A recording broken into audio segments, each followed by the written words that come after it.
Haiti is the birthplace of voodoo, human souls connecting to the spirit world.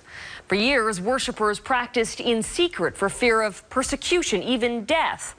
But now, voodoo is going through a revival, including here in Canada. Here's Mike Armstrong.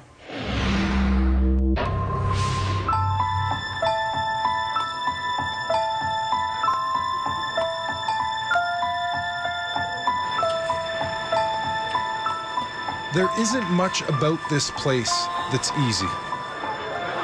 Life feels like a struggle on the streets of Haiti's capital. In Port-au-Prince, work is hard to find, food and water hard to pay for, and money hard to come by. I am hungry. Give me food, money. In this place, religion is strong.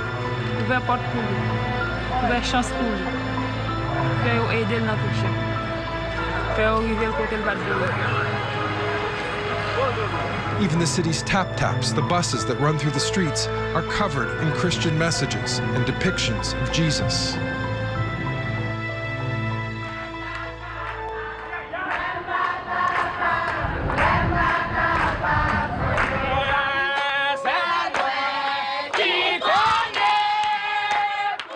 They still gather at the city's main cathedral, Notre-Dame de l'Assomption, just not inside.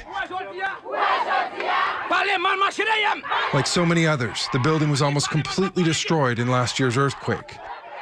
But faith still draws people to this spot.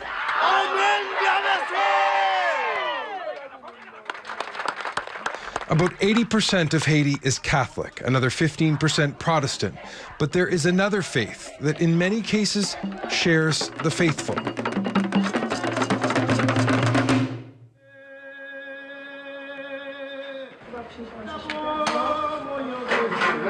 Sauvé Saint-Cyr may wear a cross around his neck, but in his home, at the altar in the corner of the room, he doesn't burn incense. He burns rum over a human skull.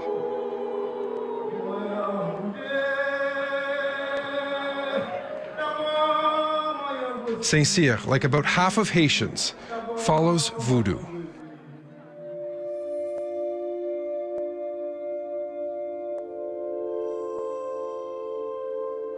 Now, in Haiti, voodoo isn't as overt as Catholicism. You have to know where to look or what to look for. In this neighborhood, it's this tattered flag.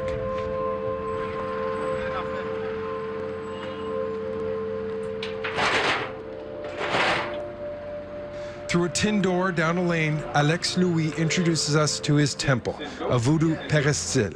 Louis is a Hougan, a voodoo priest. His temple is a small room overflowing with color. Images on every wall look like they're pulled from the pages of a book on Catholic saints, but that's not who they represent. This is Saint Isidore in Catholicism, but it represents Cousin Azaka in voodoo. This may be St. George to a Catholic, but to a voodooist, his name is Papa Ugu. Ugu is a general, Louis says, a strong leader among the Loa.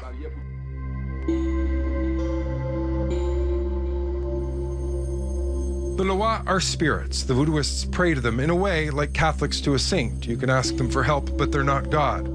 But there's a difference between the saints and the voodoo spirits. The Loa can come to earth and live and breathe through the initiated in a ceremony like this one.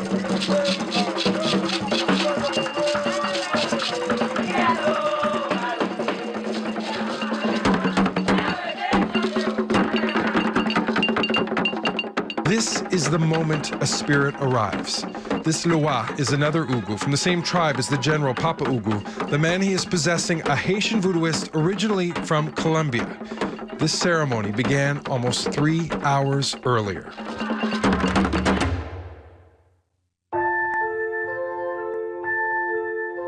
At the beginning, there's a table with rums and liqueurs, not for the celebrants, but for the Loa. Candles burn and the ground is prepared with veves, symbols drawn on the ground with cornmeal. They act as beacons for the spirits.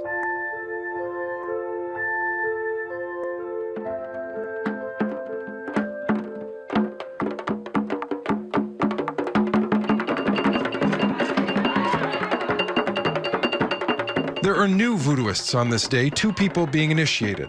They've been in seclusion for about a week, almost every hour spent in a small room. Through an elaborate ritual with drums and chants and dancing, they're welcomed into voodoo.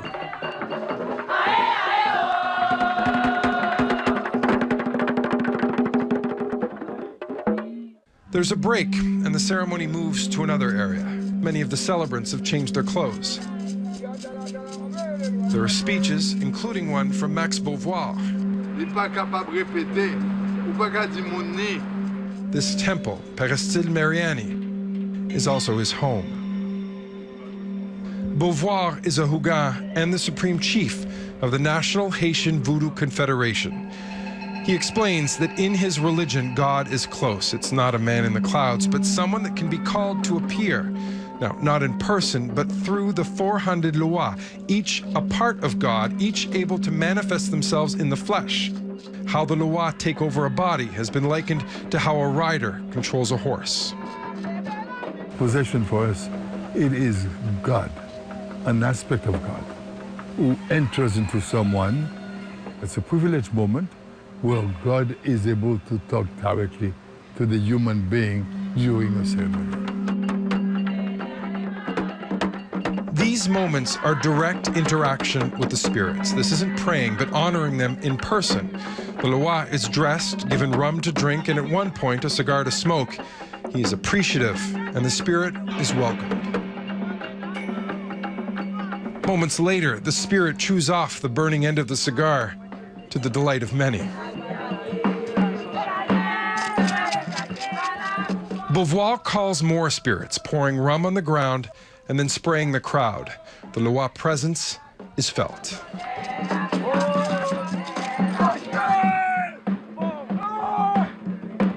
The final part of the ceremony is a sacrifice to the spirits. Usually it's a chicken. This day is special. The spirit is supposed to take the bull's life, but it moves too much as the possession seems to wear off. The knife is handed to someone else, and the bull is killed.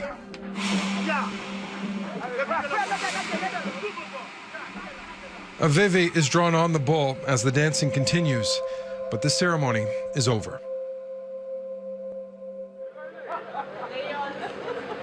The spirit has left Mauricio Torres. He rests. Are you tired? A little bit, yes. Yeah. It takes a lot of energy. Sometimes give you more energy. It depends on the circumstances. And you do things that you don't expect you would normally do, absolutely, right? Ripping your shirt off. Absolutely. Just is up to the law, whatever he wants to do. Not your decision. No, not at all. Not at all. As men clean the bull, the drumming continues. Nicole Miller is a mambo, a voodoo priestess. She's originally from Haiti, but now lives in New York. Here's the thing. People are going to see that back in Canada. And they're going to think it's barbaric. They will. The word barbaric will come up. Of course. How do you respond to that? Because they don't understand. It's the same thing in the Catholic religion. They have communion, which is they share with the host, body of Christ. The body of Christ. And this is our communion. We offer this to the droit, and the meat is being distributed to everybody's going to walk out with a package. This is a religion that fights a constant battle of perception. Between possession by spirits and the sacrifice of living animals, there is, and always has been, plenty to make people nervous. But with last year's earthquake, the faithful followers of voodoo are facing a new backlash.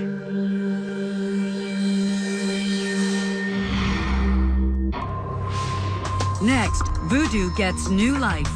Isn't it like bad? I feel it's the opposite. Where you'd least expect it.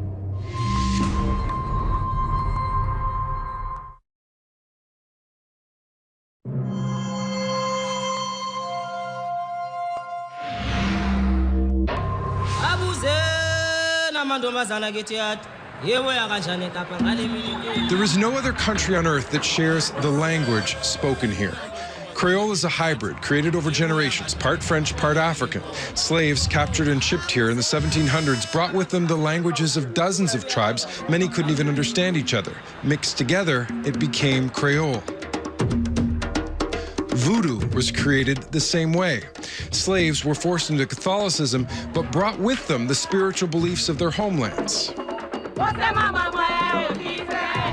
The elites of Haiti today speak mostly French and are predominantly Catholic.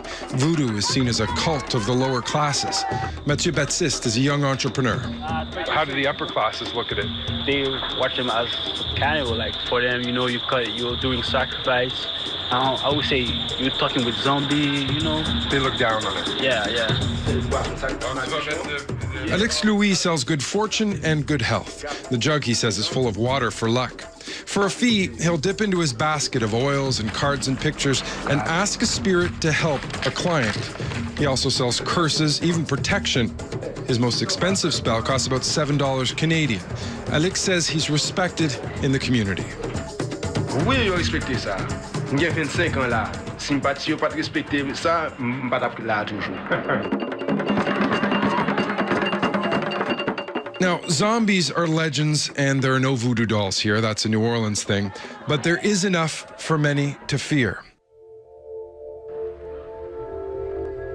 On January 12th of last year, the ground shook for just 30 seconds, but hundreds of thousands of Haitians were killed. Even before the aftershocks had stopped, some had started pointing at voodoo.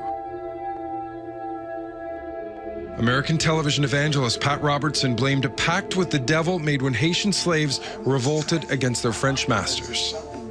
You know, the Haitians revolted and got themselves free. But ever since, they have been cursed by one thing after the other, desperately poor.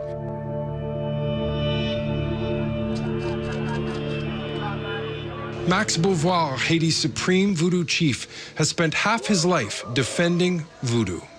In fact, in recent years, with the establishment of the Confederation, he's also trying to grow it. But the earthquake was a setback, as was the cholera outbreak that followed. Beauvoir says voodooists have been targeted in recent months. More than 50 people killed in a series of machete attacks. Up to today, not one person has been arrested. And to us, that was the evidence of lack of justice. And we know very well that no country can evolve positively without justice.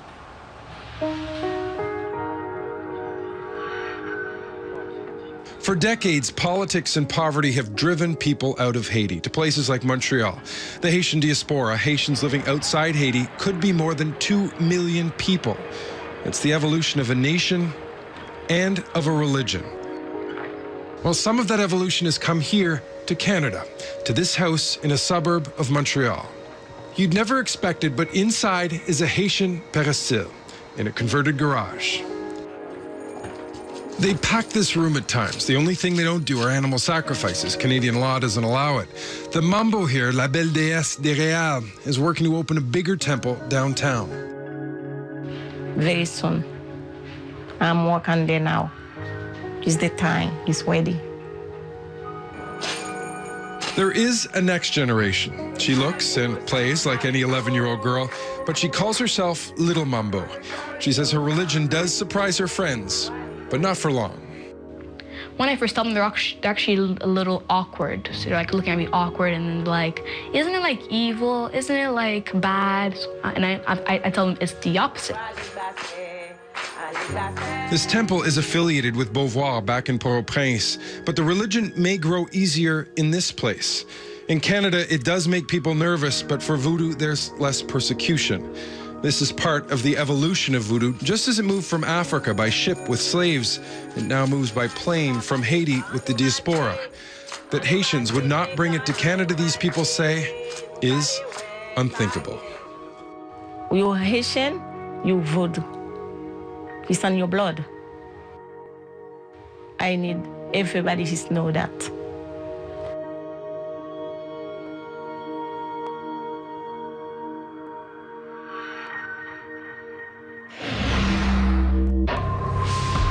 Next, precious cargo, rescuing the smallest and the sickest.